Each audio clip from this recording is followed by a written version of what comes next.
Eric and Carl sometimes. Listen in your office, in your car, or even your neighborhood bar. We're doing it. We're doing it. We're having fun. We're making it happen. It's fun time. Open your mouth, close your eyes. We're going to give you a big surprise. And here it is. Welcome to Who Are These Broadcasters, the only show where one host is secretly blackmailing the other two, but only because he has a crush on them. I'm Christian Blatt, as always, joined by Eric Zane, and joined, as always so far, Karl Hamburger. Welcome, they gentlemen. They said it couldn't be done. Episode 3, all the doubters out there, we did it. We did it, baby. Well, we haven't done it yet. We're doing it. We're having fun. It's happening. It's happening. And we are going to dive right in, I think, to who are these local news? All right, let's hear it. Others imitate it. We appreciate it.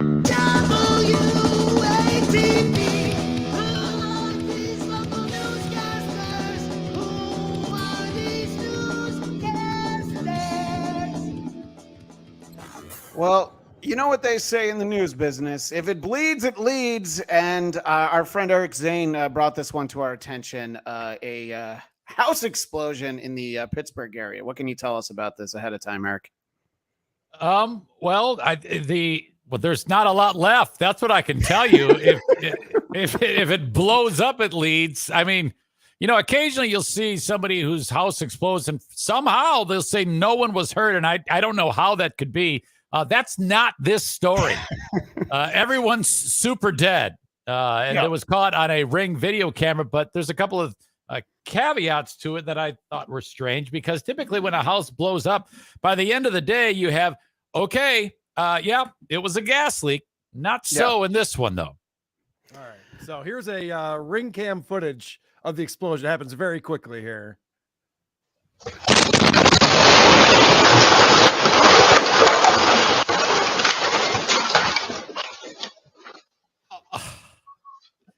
Wow.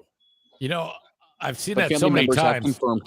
Yeah. Sorry about that. So I forgot that it ran together. I've seen that so many times. I'm still blown away at the ferociousness of that explosion. Well, it took out both houses next to it, too. There's like 3 houses devastated. Correct. Yes. And you know, this house that we're seeing the point of view from, I don't know, it's maybe a quarter mile away, and it still like knocks the screen door off. Yeah. So, it's pretty rough. I hate my neighbor because their dog barks every morning at 7 a.m., but at least their house isn't blowing up. So there's a different reason you hate your Florida neighbor, though. That's true. It stinks. But family members have confirmed to us that 2 of the victims were father and son, Casey and Keegan Klontz. Casey worked for People's Gas. He was a football and gymnastics dad. Family sharing these photos of Casey with his wife, daughter, and Keegan. The family also noting that Keegan was an employee at People's Gas. There's the obliteration of those 3 homes, as you can see. Yeah, but look at that. That's the drone footage right there. Wow. So I lifted out of the news those 2 things that I thought were strange, because I saw the first bit of coverage where it was the female voice or the male voice. I forget which one, but they're doing okay. The father and son perished in this, as well as 3 people that lived at this home. Oh, by the way, the dad of that father's son, he worked for the local gas company. And I thought that was weird. And then just by chance, I happened to click on another reporter reporting on the same thing 6 hours later. And he said the same thing. Oh, by the way, this guy works for the local gas company. So I'm glad you brought that up, because we were going to play this last week. We decided not to because we wanted to get this footage. I want to play this other story because there's some clues in here that I was keying in on that I think are worth noting. Let's put it that way. Let's get things have quieted down at the site of the home explosion as rain has come in. Well, that's how explosions work. They don't just stay exploding. Things have quieted down since the explosion. Well, yeah, I would hope so. After the rock concert ended, things quieted down. I always thought that's why PTSD happened, because the explosions are actually still going on 20 years later, and you can't stop doing them. 4th of July. 4th of July. Yeah. in later in the day, but we've been hard at work trying to learn more about the 5 victims who lost their lives. Officials still have not identified any of those victims. Police said medical examiners revealed 4 adults and 1 child died here in Plum, but family members, possibly a midget, have confirmed to us that 2 of the victims were father and son, Casey and Keegan Clontz. Casey worked for People's Gas. He was a football and gymnastics dad, always with his kids. The duo hunted and fished together often. Keegan would have been 13 in January. All right, I don't want to get nitpicky. All right. So hold on. So he's 12. Yes, it's August. He would have been 13 in January. Let me 8.5 years, he'd be 21. Yeah. Okay. It's 12. Get it. Yeah. Spoken to many neighbors in the area off camera. They're still processing this entire situation, what happened in their backyards. Many hoping for an answer. Why did this happen? Officials are asking people to keep in mind this investigation will take a long time. Please understand that this will be a slow and long process as things need to be tested, and there will be lots of forensic testing to be able to prove anything one way or another, and that this investigation may last for months, if not years. So please keep that in mind. It's going to last for years. Slow process. Yeah. And people in this area have been by the way, the guy just speaking, who I don't know if he's a sheriff, whatever. He knows 100. He knows like 99% what happened. But he's like, yeah, we're not going to tell you for a long time. He works for the county. Yeah, we'll get into it. One of them included about a gas well in this area. Pittsburgh's Action News 4 has confirmed that there is a well nearby, but it is not owned by People's Gas, which services all the homes in this neighborhood. Peoples says its system was operating as designed the morning of the explosion. Reporting in Plum, Tom Garris, Pittsburgh's Action News 4. So I love the politician. His immediate thing is just like, get off my back. We're not going to know shit for years. I don't want to hear questions every fucking day about this, all right? We're not talking about it. Relax about that. So I think I know who's responsible for this, guys. It's the company that's been brought up about 30 times since we started the show, People's Gas. Yeah. I mean, obviously it's People's Gas, and they're never going to get to the bottom of it. That's the whole point. Obviously, somebody went over to the county and went, look, we really got to bury this one. This is going to look really bad. There's going to be lawsuits. We're going to be sued into oblivion. I don't know what the county's going to do. They're like, okay, no, we got you. We'll cover for you. Yeah, they made it. And like the general manager of the news station is like, all right, look, we're gonna let go of it, but you have to let us show the dead kids. All right, look, if that's the compromise we have to make, but you have to say he's almost 13, not that he's 12. All right, whatever. Right. There was rumor that the fucking hot water heater wasn't working, and so some are suggesting that he went in there and maybe was doing something with the hot water heater. I don't know. So. I've had the hot water heater go out at my house in a bad way, and that house was still standing, and so were all of my neighbors. No one died. So, but did you have anybody from the gas company there? Maybe if you had somebody from the gas company. To be fair, no one from Con Ed had been invited into the home. So yeah, you're absolutely right. So they said he's an employee there. They didn't say he was a good employee. He's probably stuck in his job. Yes, his wife blew up his house. 0 days since the last workplace incident. It's like, oh yeah, was an employee at the infectious disease lab in Wuhan, China. Oh, okay. Did you ever bring any work home? That was the first person who had COVID, but it's probably they probably bought a bat on the way home. I'm sure. Probably. And we're off of YouTube. Yeah. But in any case, we're off on YouTube. No, I'm kidding. It's a joke about the fact you can't say things like that on YouTube. I think they've relaxed those rules. You know, I'm very gullible. Once a show, I'm going to think that we're off. But let's try to lighten the mood from dead kids and head to our second clip. And we're going to meet Julie Baker from Colorado Springs. And I want to ask you gentlemen and everyone out in the audience, is she trying to go viral or is she actually annoying? And I have my thoughts, but I wanted to, this is a compilation that was put together prior to me finding it. But let's find out. So we didn't make this compilation is my point. Fox 21 Morning News, I am your nightmares. You will beg to wake up if you're Greg It's scary. Well, good morning to you young whippersnapper. Wake up and greet the day. Rise and shine. You know the rest of us have had to, so you got to as well, because the American society refuses to give in to the 4-day work week. Welcome to Fox 21 Morning News. I'm a menace to society and for Craig Coffee. And I'm a gremlin. Throw water on me, see what happens. And for Craig Coffee. And I'm a little leprechaun and for Craig Coffee.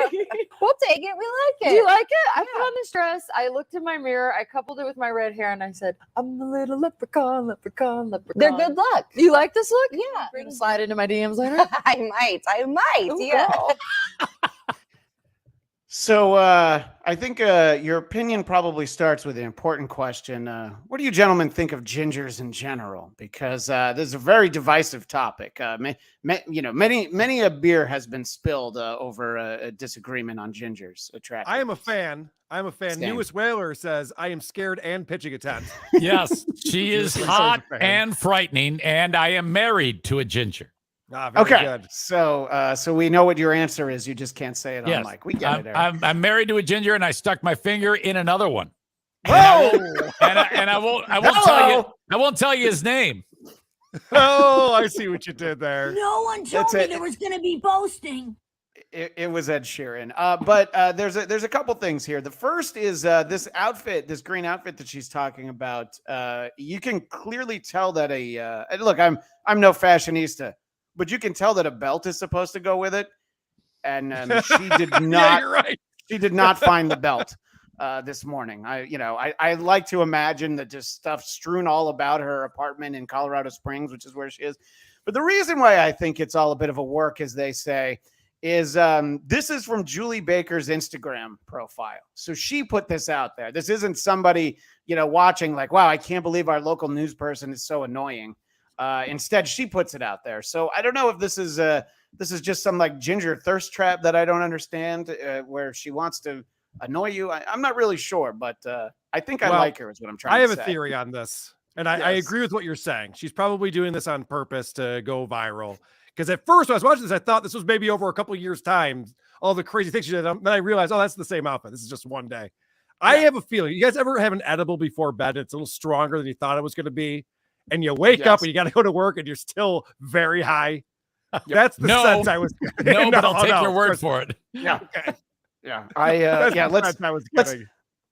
Let's just say I had to miss a big 30th birthday brunch for my wife because of the night before, and I was just like, you can't bring me. This is not going to work.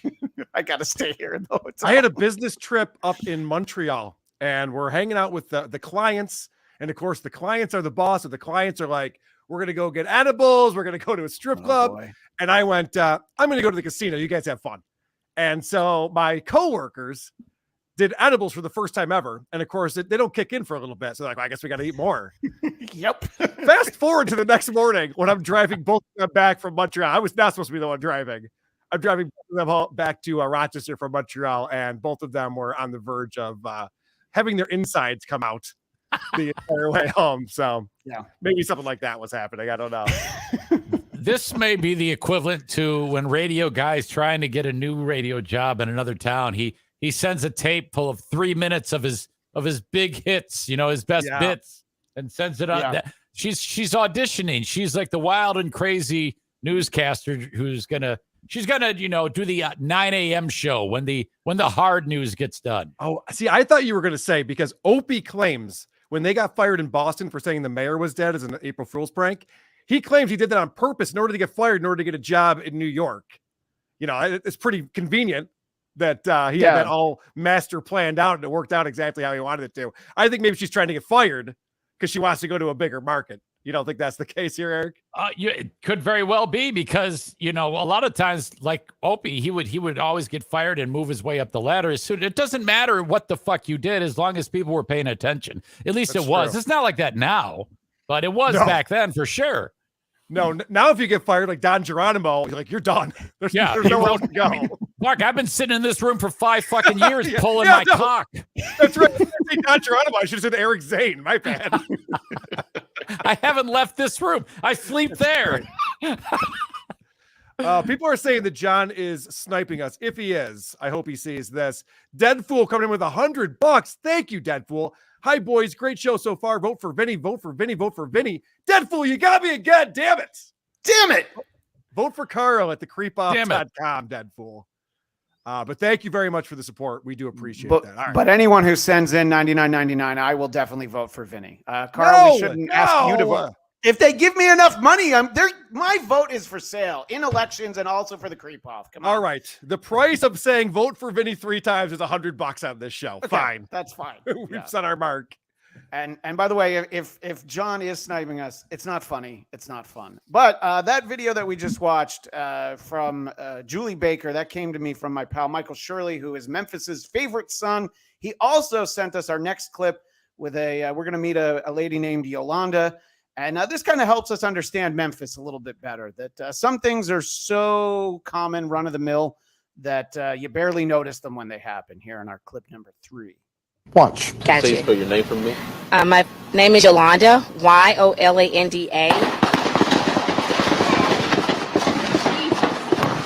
That's gunfire. Get down. Just stay down and get down.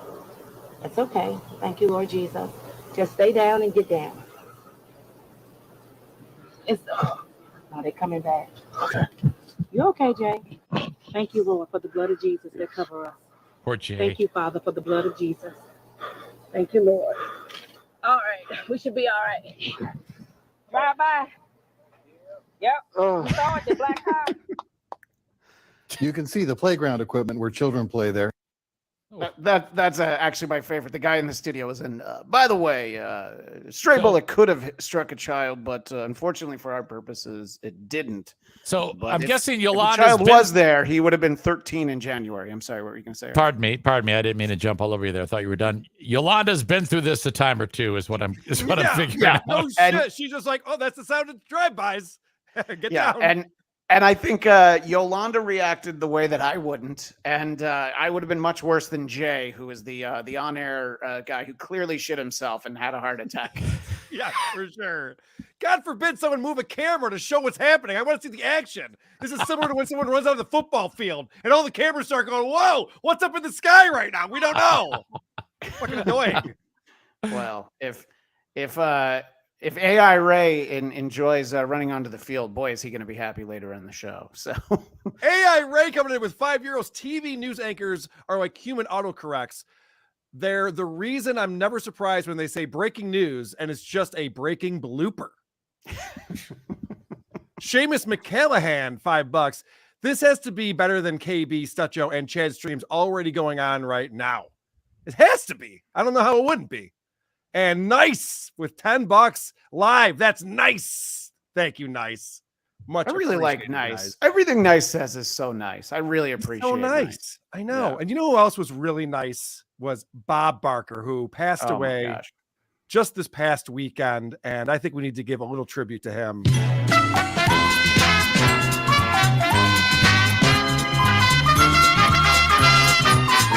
Okay, that's enough. I don't want to get a copyright. Right, yeah. We've said too much already. Yeah. And unfortunately, when Bob Barker died, the first thing he heard from the great beyond was, come on down. But that's all right. We love him. Eric's giving you nothing for that. I tried a Bob Barker joke on the creep off yesterday and got nothing too. So the problem was that I didn't even realize he died. And the best Bob Barker joke was taken by like 8 people. Because he died at age 99. So it's like, wow, he got as close to 100 without going over. And then I was like, all right, I can't even try. No, that's an excellent joke. And you remember when like Kobe died? Remember when Ari Shaffir let him have it? Yep. Well, Bob died and I don't know what the difference was, but I mean, this guy had more sexual assault lawsuits against him. And it was incredible. There were several of them. Hold on, over Eric, the years. Eric.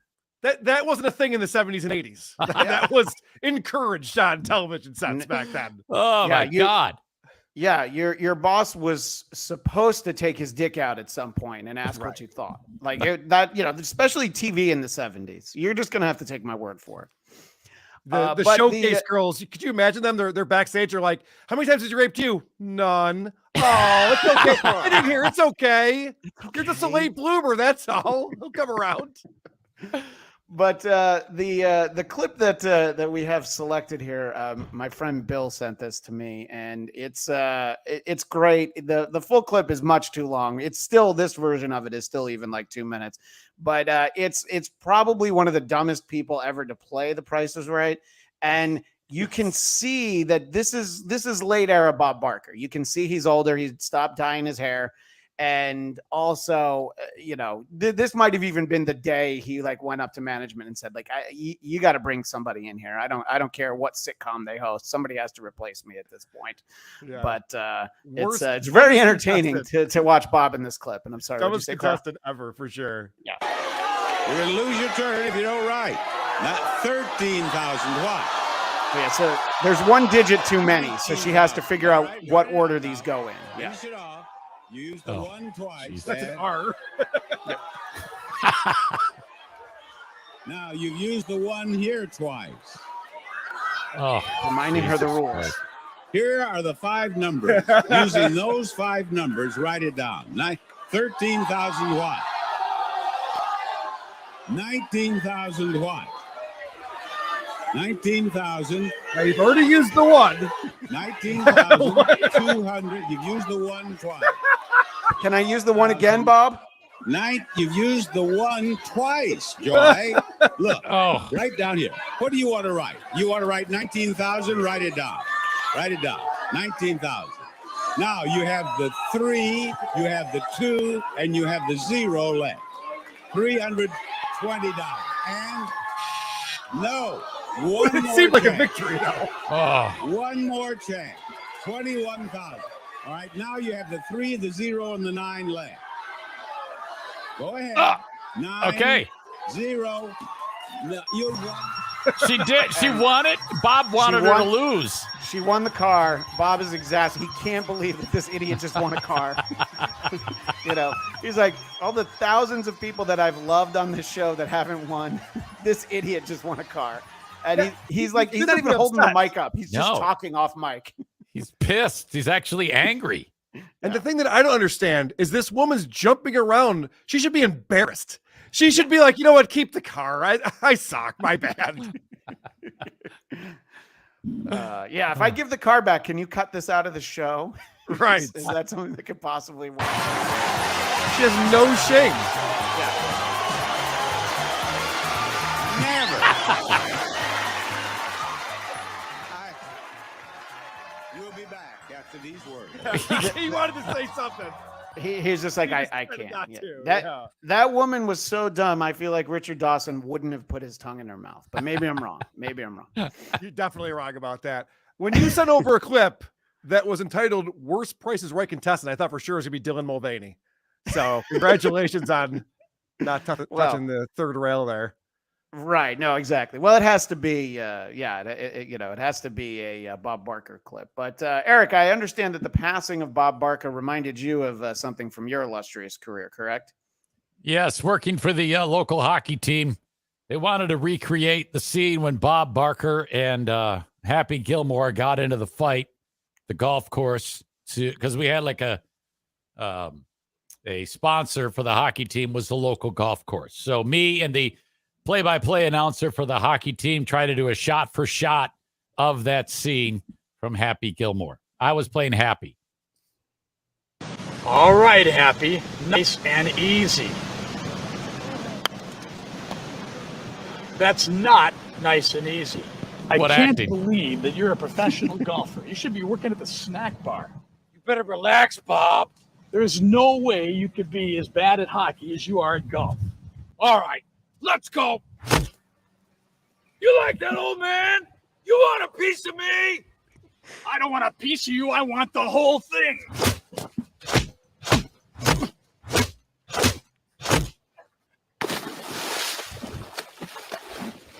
Now you're going to get it, Bobby.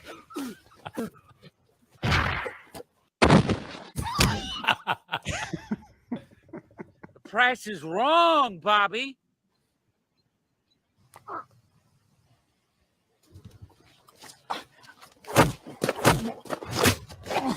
I think you've had enough. No? Now you've had enough, punk. Enjoy a great meal at Railside in the beautiful dining room or on the outside deck. So, weddings, special events, and questions, press conference, please begin. Can I just say, when I started watching that clip, I was all ready to be embarrassed for you. I was ready to cringe of the week. I'm ready for all this stuff. That was fantastic. You guys did an amazing job with that. It really was great.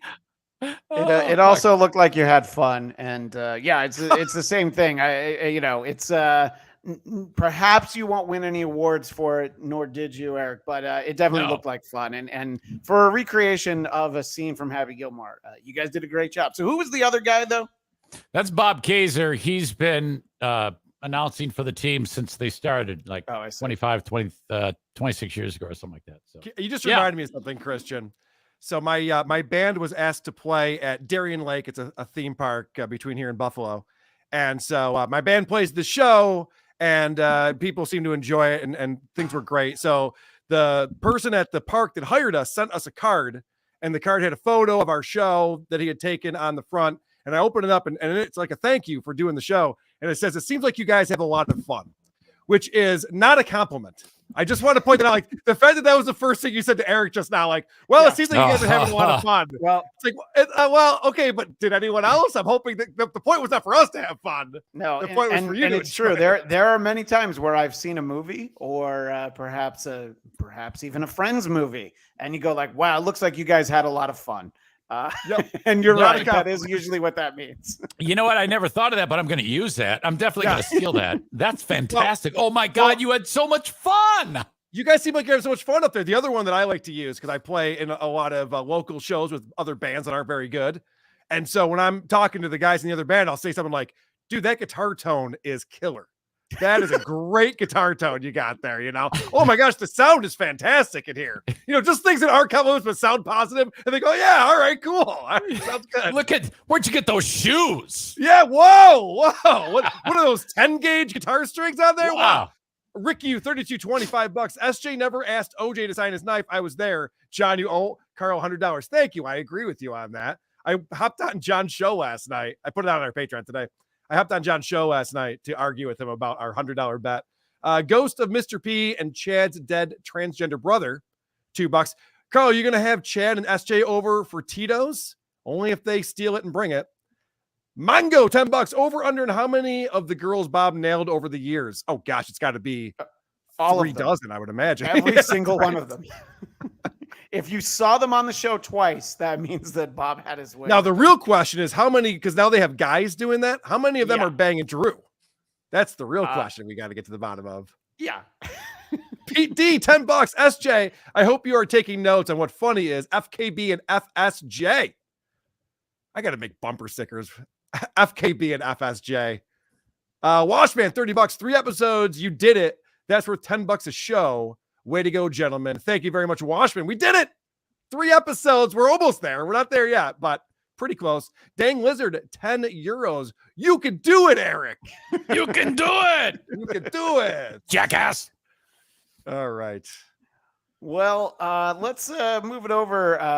We're already half an hour into the show, so let's move it over to who are these politics, which, can be a little divisive, but we got some good stuff, I think. Not this time. This is only going to be fun. Yeah.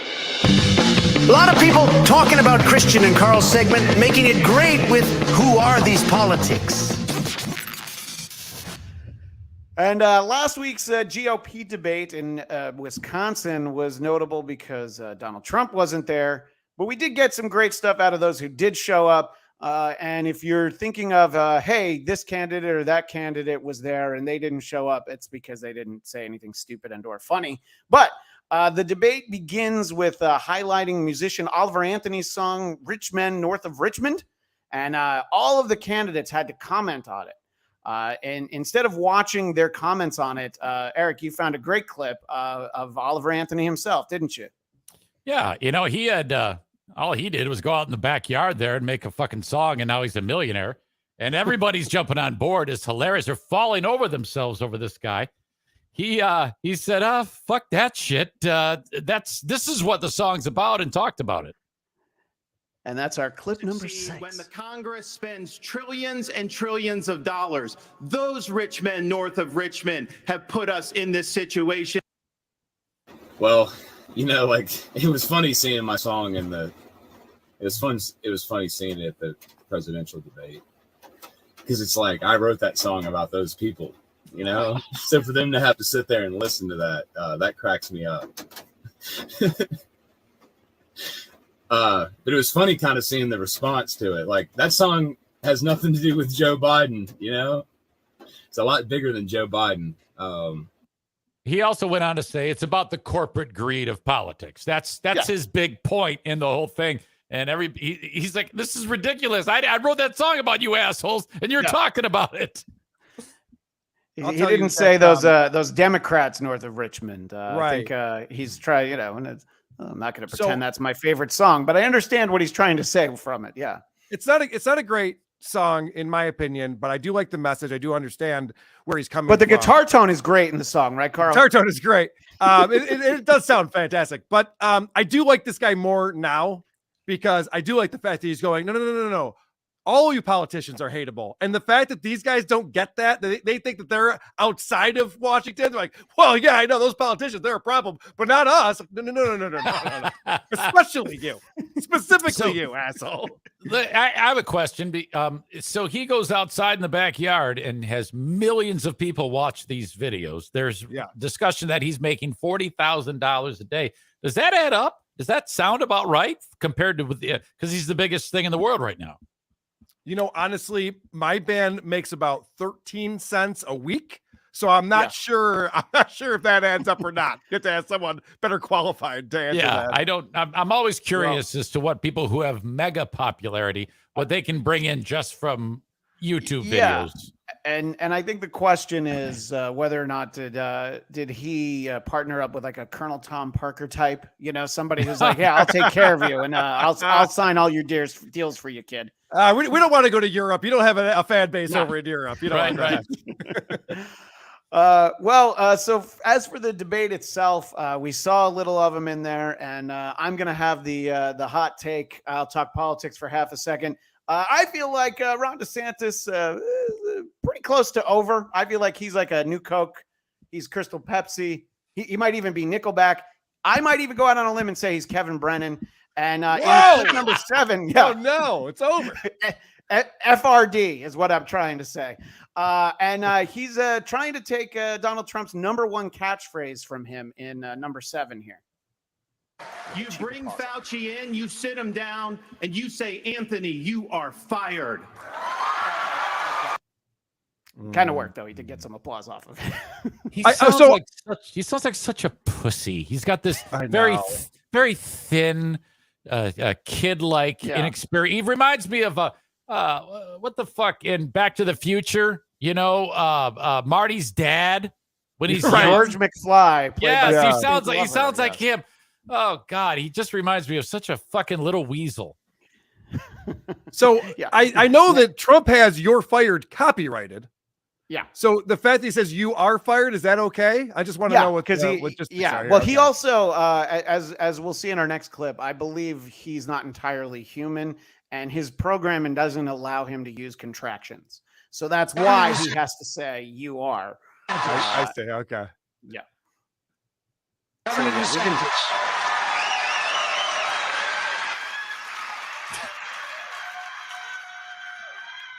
Governor, this is our time for choosing. Oh my God. Yeah. I mean, and you know, for the sake of time, Brett Baer had to bail him out, but you could tell in his mind, he's like, oh, if we just leave him deer in the headlights for, it was a solid 10 seconds. Where he's but he can hold a pose though very well. Yeah. I got to say that if the whole presidential thing doesn't work out, maybe modeling.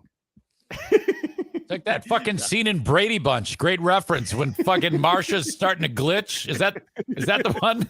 Yes. Yeah. But and I think that it just took Brett Baer a second. He had to, you know, it's an older model, DeSantis. He had to do Control-Alt-Delete, and then he was able to actually restart him. It wasn't as quick. Okay. But I think the takeaway from at least the crowd there at the debate was that the big winner was Vivek Ramaswamy, who when Karl and I did a test show, we actually spent a lot of time on him. And I think he raised his profile. He was a bit of a fan favorite. And unfortunately, Mike Pence decided to take him on. And the thing you might not know about Trump supporters, Mike Pence not a fan favorite, and in general, people don't love him. So clip 9, Pence decides that he's going to take a swing. Now is not the time for on-the-job training. We don't need to bring in a rookie. We don't need to bring in people without experience. We need to bring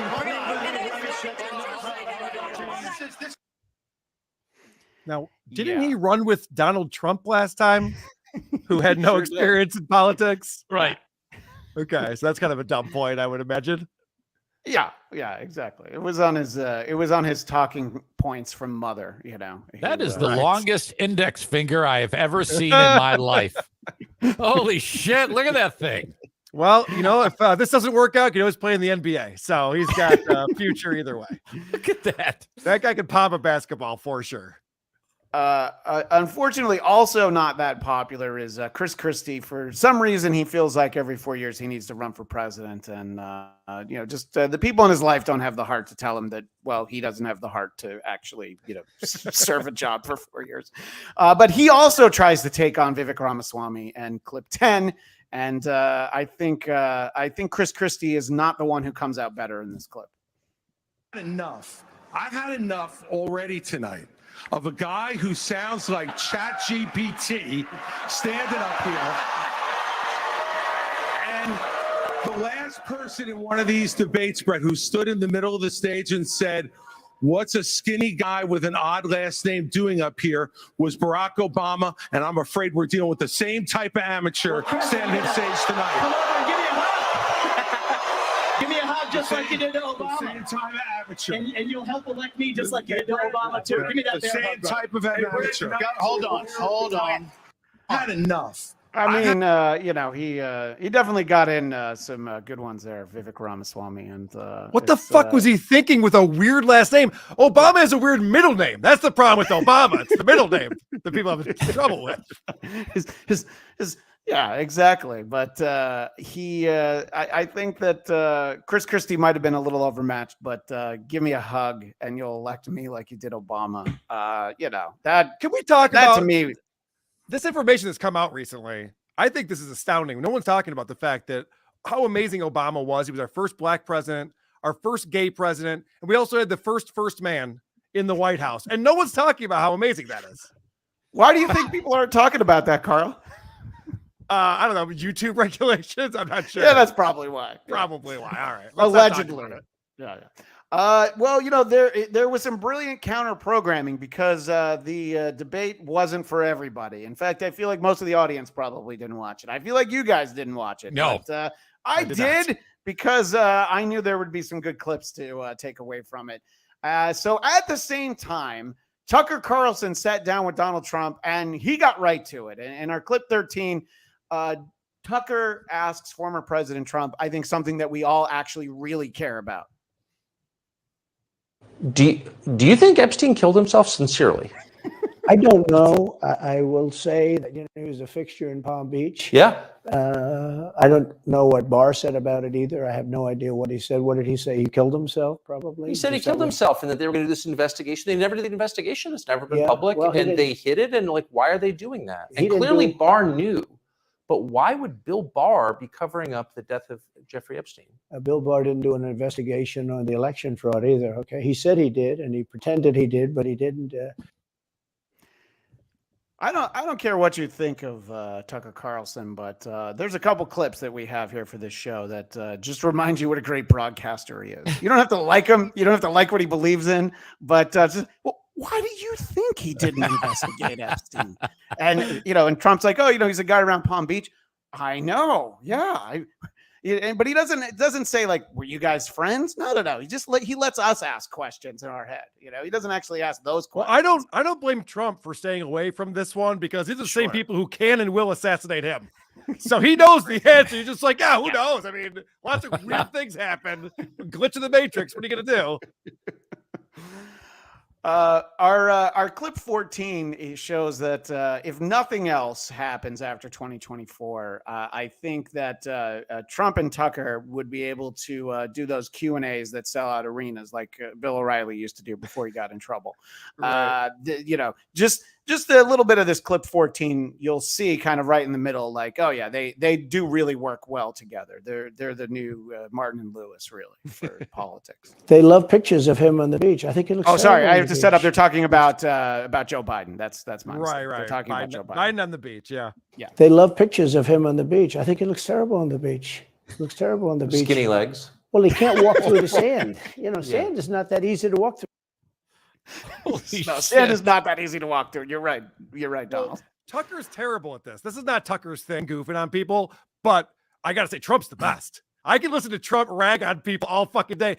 Him making jokes about Joe Biden not being able to pick up his legs walking through the sand. I'm like, that's a brilliant observation. This guy's a comic.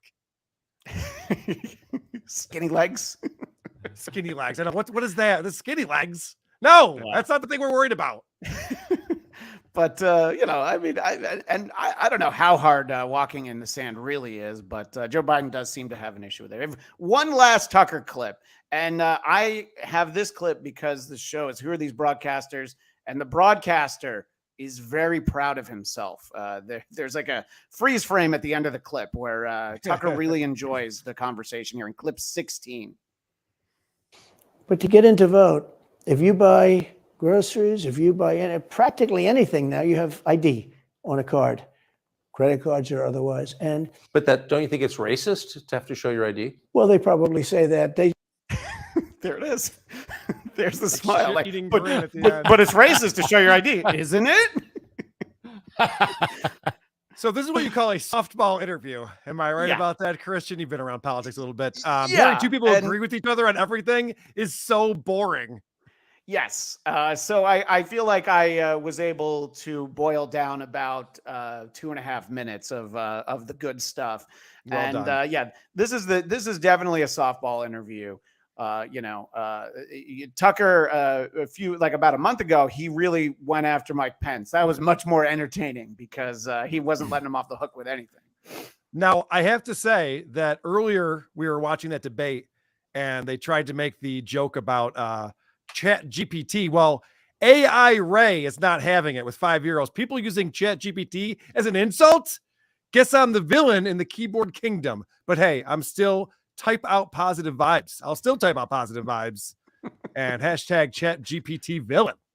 We love you, AI Ray. AI Ray is just as likable as regular Ray. Like, you can't get mad at AI Ray. I can try, but I just somehow can't bring myself to do it. You know what's interesting? Eric, you and I are going to meet Ray DeVito. He's coming to Detroit on September 15th. All the stars are coming out for that. I know. It's very exciting. You said the Potato was coming. You said Tukey was coming. I never heard that Ray DeVito was going to be there at the Magic Bag. He just DM'd me the other day, and he goes, Carl, I could go to Detroit. I didn't ask him to, but it's fine. So I was like, all right, I'll put you on the list, buddy. That's cool. So we'll find something to do with him. Real quick, did I ever tell you the awkward interaction I had with Trudy from the Drew and Mike show? Oh, no. What was Is that? it worth it? Is it worth it? Please. This is 1 minute. I definitely want to hear it.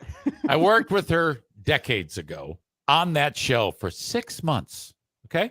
Hadn't spoken to her, but as time passed through the podcasting thing, I was referenced from time to time, and I made a fatal mistake. This is my don't you know who I am moment. This is cringeworthy. And she's there, and I come walking up to her, and I go, hey, Trudy, oh, my God, look at you. You look fantastic. And she goes, oh, thank you. And you are? Oh, no. She thought you were just a listener. I go, I'm Eric Zane. She goes, oh, hey. Oh, it's even worse. It's even worse. Oh, no.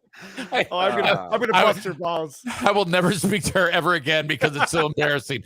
Oh, what an asshole I am. Well, but to her, if you did speak to her again, for her, it would be the first time you ever spoke to her. So I'm avoiding. I am going to so avoid that shit. What an asshole. So hold on. So you guys never spoke again after that? She still has no idea? Well, after I said, oh, no, I'm Eric Zane. And she goes, oh, hey. Well, actually, she then realized who I was, but it is just ugly. It's just horrible. That's awesome. I love it. I love every second of that. Yes. Anytime you are in an uncomfortable situation, Eric, I'm enjoying myself. Yeah. And that happens a lot. I love it. That's why I keep you around, buddy. Well, thanks. It's not for my jokes. That's for fucking sure. Who cares why we like you, Eric? We like you. Who cares? We just why? like you. Yeah. Carl said just the same thing when we were trading texts right before the show. I don't know why I like him. I just do. And I said the same thing. Like, I shouldn't like him, but I do. Actually, I think what Christian said was, I'm still on the fence about it. We'll see. All right. Yeah. Fair enough. Yeah, that's fine. So let's keep things semi-political. Let's go over to who are these pundits? And we will... Folks out there need to listen up, mainly because here comes Who Are These Pundits? And we will dive into clip 18 in a moment. We'll go to clip 18, and we've talked about Newsmax probably every installment of this show. And that their broadcast standards... You can't get enough of Newsmax over there. Look, when I knew we were doing this show, I was like, all right. And every time when I start my prep, I go to the Newsmax YouTube channel first. And then the Young Turks, but we're going to take a break from them this week. Okay. But so look, Newsmax, they might not have the same broadcast standards as some other outlets. So last week, perhaps you heard former President Trump was arraigned in Georgia. There, he took a beautiful mugshot, possibly the best mugshot I've ever seen. I can't even pretend that. People are saying it is the best mugshot that's ever been shot. Possibly second to Nick Nolte. I'll put it in the conversation. Okay. But so Newsmax spent that entire afternoon teasing the fact that they were going to have an exclusive call from Donald Trump after the arraignment. Only Trump didn't call, and then he didn't call for like another hour. So I could have pulled a lot of clips of the host, Greg Kelly, vamping. His show ended, but they kept him on. They bumped whoever was supposed to come on, and he was just filling time with anything. They actually watched some of the 1960 JFK Richard Nixon debate. Legitimately, that's what they did to fill the time. So eventually, Trump calls, and our clip 18 is what that call sounded like when it finally came in after all these hours of teasing it and waiting. What was the experience like today in jail? Terrible experience. I came in, I was treated very nicely, but it is what it is. I took a mugshot, which I never heard the words mugshot. Didn't teach me that at the Wharton School of Finance. And I have to go through a process. It's election interference. You know that better than anybody. You cover it so well. You just a fantastic job, I have to tell you, for the listener. Fantastic job, Greg. But it's a very sad experience, and it's a very sad day for our country. This is a...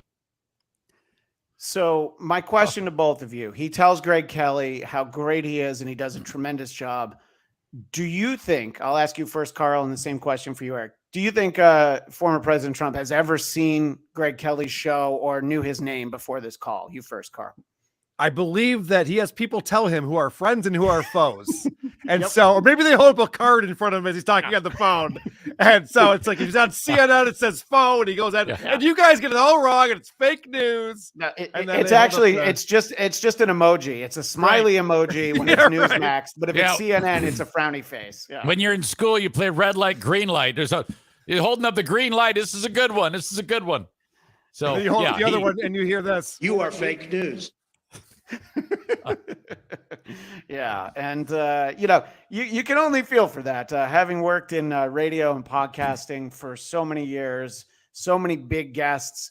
They keep you waiting, and then you get a shitty phone call, and you're like, well, guess that's we're the just thing. going with it.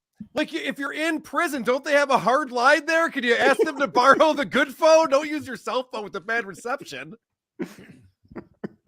That's the one thing they have in jail. It's a good phone. As far as I know. What do I know? For the quick detour for the old Dennis Miller radio show, we had his first name's Joe, the guy who founded Girls Gone Wild, called in from jail. And about every 5 minutes, they would call up and say that the call had to end. And then he would have to figure out how to get change and call us back. And prison interviews are actually pretty great. I'm not gonna lie. Yes, I agree. Thank you to Dang Lizard with 10 euros. Did you get Ray a place to stay in Detroit? Oh, God. I should probably make sure he knows that he's on his own for that. Is Probably he be a good idea. Does Cardiff's room have a pull-out couch? Possibly. Do we know? That's a good question. Let's stick it with the potato. I like that. So one more thing here with the world of pundits. Rudy Giuliani also facing some very serious allegations, and he wants everybody to know that he's not guilty.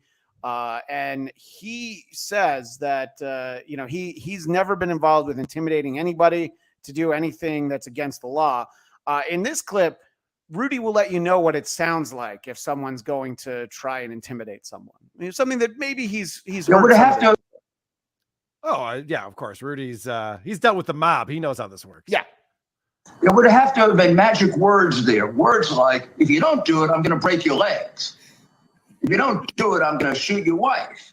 I thought the magic word was please. I didn't know I'll break your leg. Those are the cases I prosecuted, not cases where people are persuading, people are debating, people are even arguing. He's got a good point there. I got to give it to him.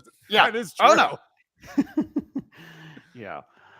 Yeah. And, I like when Rudy has, shows up on camera perfectly manicured and, the hair dye isn't running down the side of his face. He's not on camera with Borat's daughter. He's just there and he's just saying, here's what intimidation sounds like. But it's too bad that Giuliani's Trump's attorney and not Trump's speechwriter, because the January 6th speech, if it would have been like, we got to go to the Capitol and break their legs, or I'll break your legs, that would have been a riveting speech.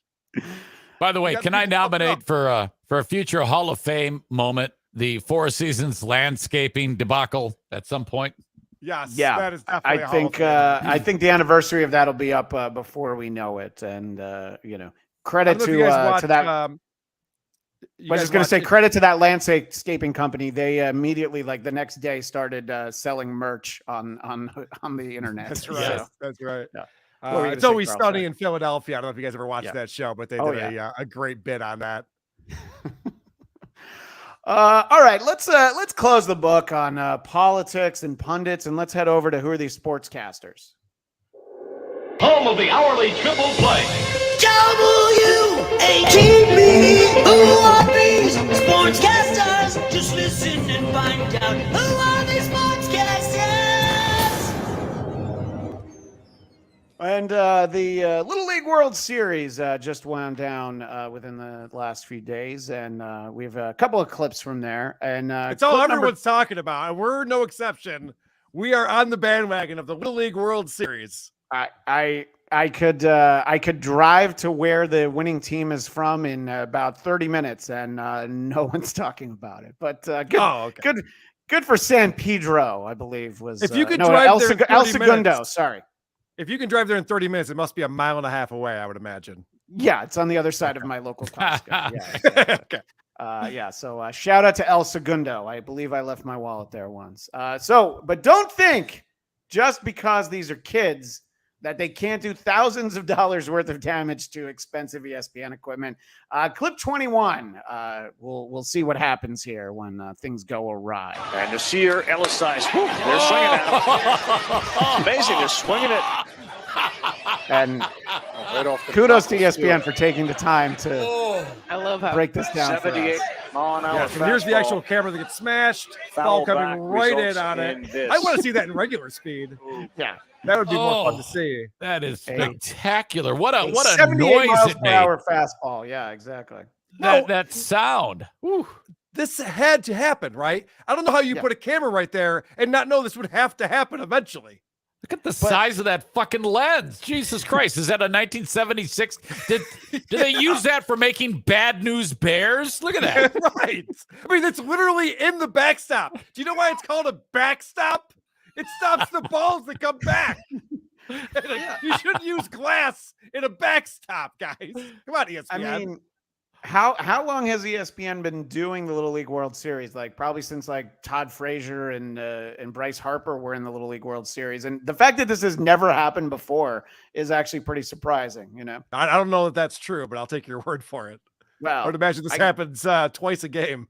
I trust the internet to have found us other times where it happened, but you're right. I guess it could have happened before. Well, not everything's on the internet. Like John asking OJ to sign his knife is not on the internet. So yeah, but a guy he works with said that it happened. So that's why true. does it need to be on the internet, Carl?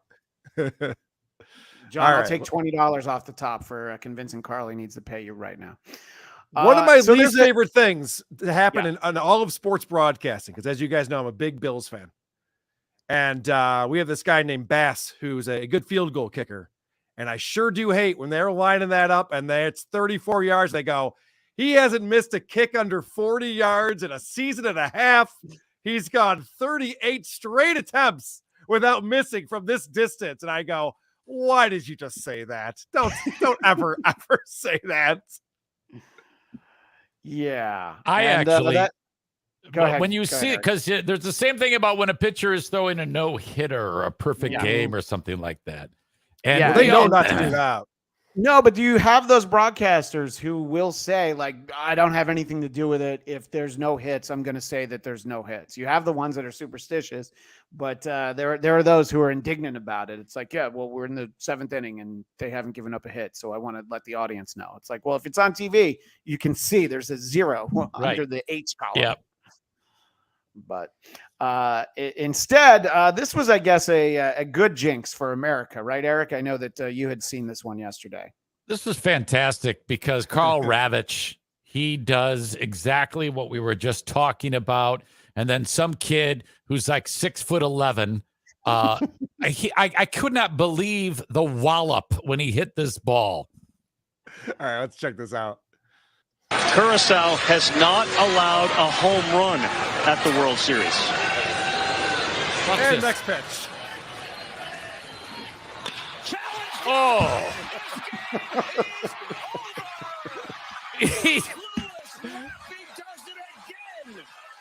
Look at that kid. He's a giant. Huge. Wow. He's like Mark McGuire. Fuck. Wasn't there a kid? I'm sorry. Wasn't there a kid a number of years ago who was like 45 years old? Danny Almonte. Danny Almonte was a pitcher. Yeah. Yes. Yeah. Right. Yeah. Forgot about that. He's in the clubhouse. He's just like, anyone see my razor around here? Is that your razor? Or is that my razor? Like, no, that's yours. Look, his parents were so proud of that moment, and so were his 3 kids. You know, everybody was just ecstatic. Oh man, yeah. Well, Karl Ravitch. Let's keep it on baseball for a little bit longer. As I've talked about in past shows, I am a fan of the Mets, and our next 2 clips are going to feature players who were pitching for the Mets at the start of this year.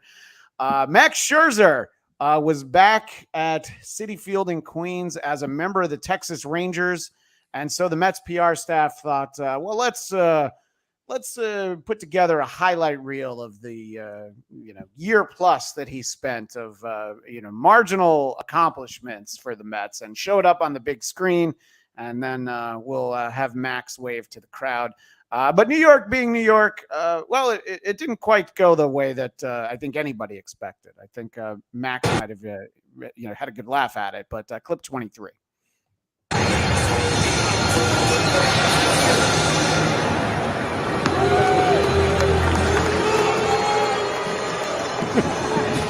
Good as they show. You get the big boo, and all he could do was laugh. He's like, "Oh yeah, right. That's right. I've been booed in this park before." Mets fans are assholes. I remember my boy Javier Baez was on the team a couple of years back, and when he would get a hit, he would boo the crowd back at them because they used to boo him so much. I mean, look. Listen, you might feel differently about this. Carl, some teams don't like a guy who always swings a ball for him. Just saying, Oh, I by the way, Baez drove me nuts in the 2015 playoffs for the Cubs, but that's not the point. So Scherzer actually went 20-9 with a very respectable ERA and WHIP for the Mets the time he was there. I know the team sucks and the fans are disappointed and frustrated. I don't know if you got to boo that guy. He's pretty good. No, he had a pretty terrible start in the playoffs last year, but he was good. He's always been fun to watch, going way back, and good for Texas. Also a former Met, Justin Verlander, and I know that Eric, you found this clip. Yeah, this stood out to me, and I've growing up into following the Tigers. Verlander was always a little bit. He could have a surly side to him, and it doesn't take much to bring that out. And in this case, what's going on is there's a communication device that the catcher, it's brought on because of the sign stealing, and so the pitch comm is what they call it. So it's an earpiece where the catcher can communicate to you without the team that Verlander now pitches for being able to steal your signs. The irony. So his wasn't working. They bring out another one or something like that. But the manager of the Red Sox, Joey Cora, is that his name? Alex Cora. He comes out saying, well, that's bullshit. It's working fine because he was shaking off the pitches. And Justin is having none of it. Alex Cora checking out the scene.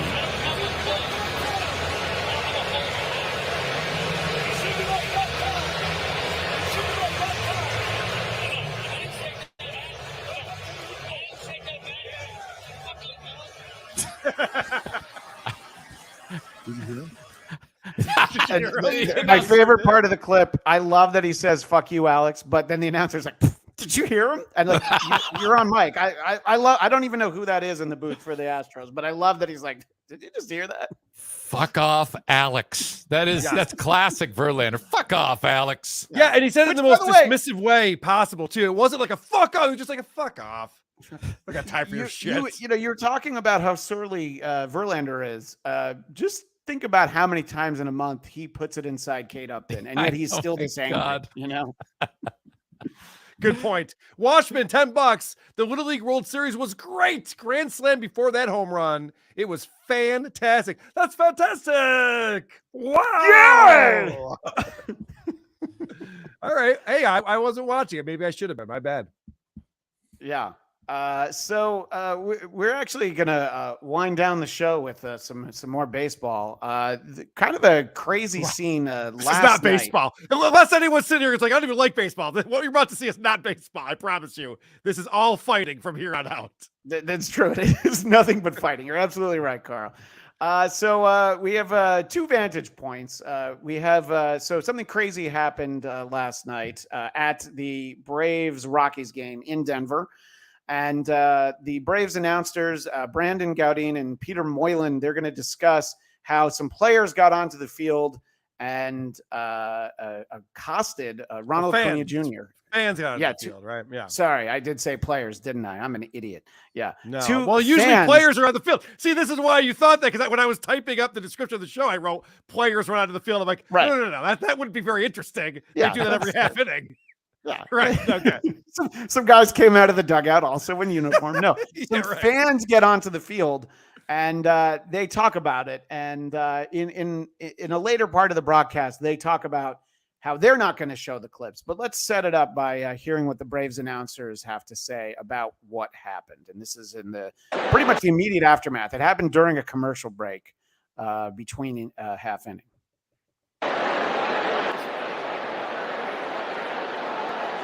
The one fan went away relatively peacefully. The other one, though, was just irate, jumping up and down. The 3 security guards could barely contain him, and then finally they got him to the ground and got him under control and off the field of play. But I've never seen that.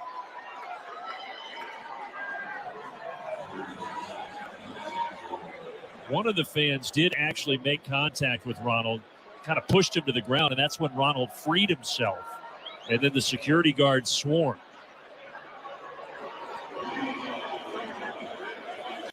Okay.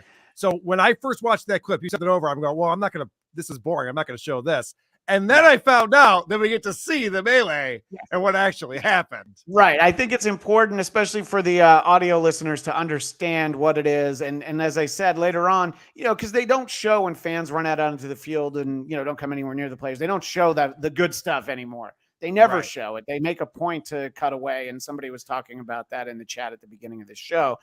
But fortunately, we have the internet, and there were many many videos to choose from, and I forgot to write down the name of the person who posted this because I felt like we should credit them because we used their clip from Twitter, but it shows up in the clip, but I'm not smart. I didn't remember what their name was. Let's watch this because this is one of the most spectacular things I've ever seen as far as fans running on a field.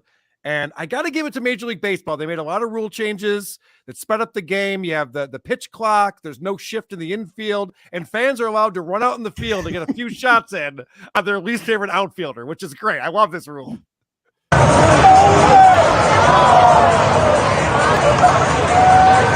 guy's just hugging it. He's just hugging it. And then watch. Oh, they high load him. Yes. But I think neither of the guys really are getting off the field very easily. And Ronald Cooney Jr. doesn't seem to be hurt. He didn't come out of the game or anything, but I'm sure he wasn't expecting it. Well, Denver, you know. All right. So this guy down here at the bottom, he wants a piece of him so badly. He's trying to get back at him. They're picking him up off the ground. There's 3 guys holding him off the ground so he can't run back. And Acuna. Jesus Christ. It's like he won the Super Bowl. They're carrying. Yeah. Fucking shit. Why aren't they facing stopping the other him? way? It would look like a victory if he was facing the way they were going. But when he's facing the other way, it kind of looks like maybe he's getting pulled off.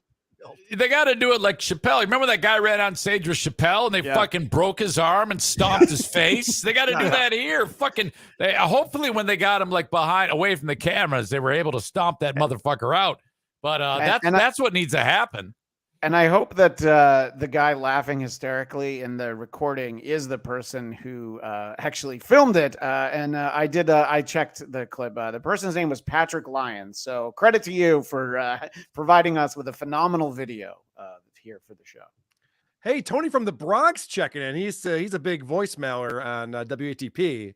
And for $10, he says, Carl, congrats on the new show with Blatt. Also, lay off ripping on John Sterling.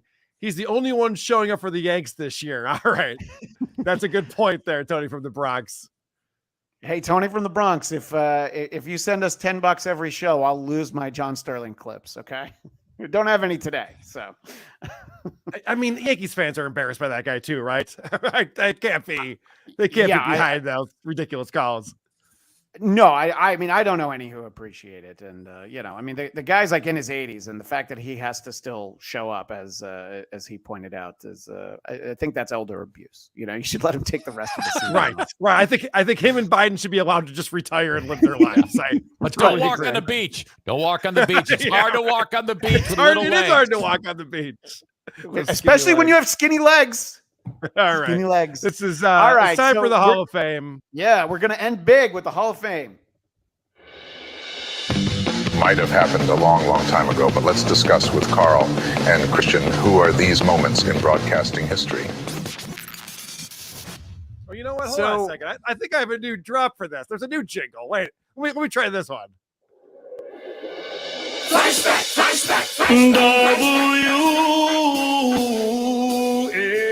WATB. Way back into time. Let's find out who are these broadcast histories. I love that one. I have a feeling that when these are made, a lot of fun. It sounds like you were having fun making those. Doug from the Jingles department is having a lot of fun over there for sure. If we get anything that even comes close to the who are these YouTube videos that you use on who are these socials, I'll feel like the show has finally made it, Carl. That's right. All right. So this is, I don't know, for me, one of the most memorable moments in sports happened 30 years ago this month. And this is an ESPN piece from that time 30 years ago in 1993. And they set up the reason it happened, which I kind of forgot. I just knew that, Robin Ventura didn't take kindly to Nolan Ryan's pitch selection. And I think they say in this clip that Nolan Ryan's only 46 at this point, but Robin Ventura, I think, is 26. And I don't think Nolan Ryan even breaks a sweat here in clip 27. In Texas. So the highlights of this game, it was 2-0 White Sox when Alex Fernandez comes inside on Juan Gonzalez. So the very next half inning, Robin Ventura run scoring single early. He aged 26, Nolan Ryan aged 46. Was he throwing at him? Robin thinks about it and says yes. And watch. And count. Nolan, 6 consecutive punches to the face, and then everyone gets involved in the melee. Ryan just grabbed him like he's going to grab a steer when he brands him, right? 6 consecutive punches. Wow. And then the melee ensued after that. The amazing thing in all of this, Ventura was tossed because he charged him out. He should have been. But Nolan was not, despite throwing enough punches to get you thrown out of an NHL. Ventura had no plan running at Ryan on that one. He just ran at him and gave him a bear hug. He's like, all right, guess I'll just punch you in the face a few times. Thanks.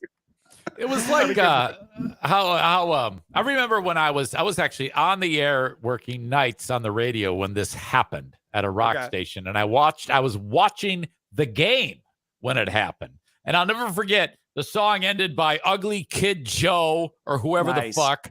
And then I was like so excited and trying to explain it to the audience. I'll never forget that. It was the excitement of an old man beating the shit out of a 26-year-old guy was fantastic. It seemed like maybe Nolan Ryan hated everything about you when he was punching this guy in the head. Yes. He wasn't singing Cats in the Cradle. There it is. God damn it. They don't have any other songs. I know. We left nothing for Christian. I guess it's a good thing there wasn't a story that night about a madman from Disneyland. It's that. Believe me, that's another song. Hold on. Wait really a second. is. I'm sorry. I'm not here fast enough for this. Oh, that's all right. Be more funny.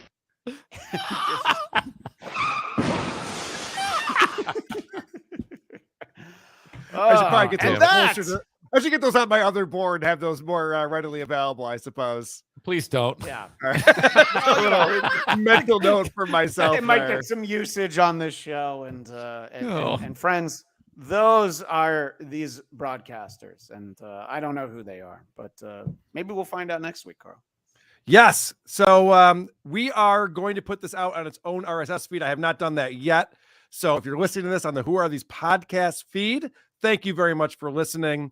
We will be doing this a couple more weeks, and then we'll move over to our own feed. So you'll want to look for that. We'll make an announcement on it. But of course, you can always watch Tuesdays, 3 p.m. Eastern on the Who Are These podcasts YouTube channel. Watch it live or watch it anytime after we leave the videos up, and you can check these out. Eric Zane, the Eric Zane Show. People should check out your podcast. Maybe. I don't know.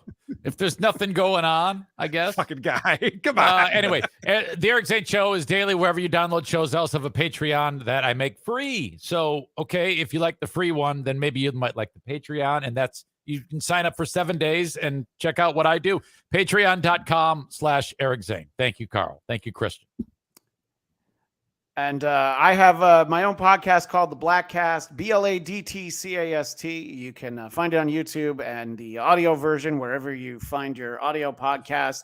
And my self-esteem is way too low to have a Patreon. So I just put it all out for free. And I spend money. I lose money on the podcast. But we have fun doing it. So isn't that what really matters? Speaking of working for free, so I heard you on Why Are You Laughing, the Colin Quinn episode of Why Are You Laughing, my buddy Blind Mike's show.